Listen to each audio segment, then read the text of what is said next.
Why do I sometimes feel lonely, even when I'm physically close to my partner?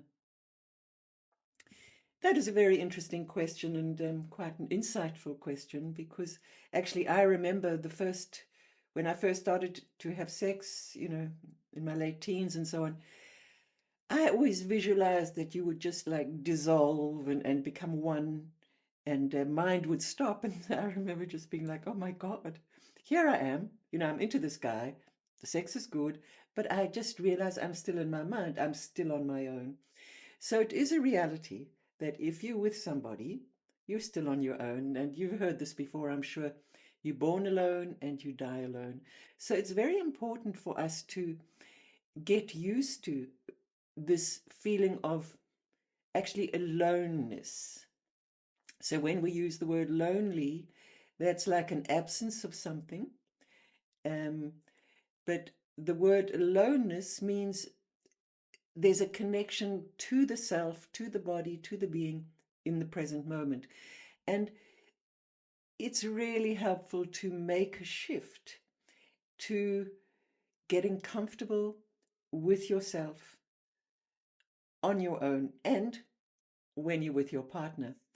Because a lot of what I'm teaching is about embodiment. And because we're not really in our bodies, we tend to project and be more concerned about the partner than ourselves. So that's why the very first thing that I'm teaching, um, been doing that live for 30 years, is come back to your body. Now, there are certain things which I teach very clearly, is to find an inner home, an anchor point, to feel the midline, to stand 50-50. And they sound like silly things, but honestly, this is the way inward. And the way we are brought up, the way we are educated, it's all about the outside, not about the inside. So our concerns with the body is like the outer body. What we want to befriend is the inner body.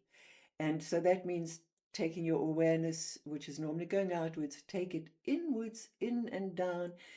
Find a place that feels comfortable, easy to feel, and rest in there.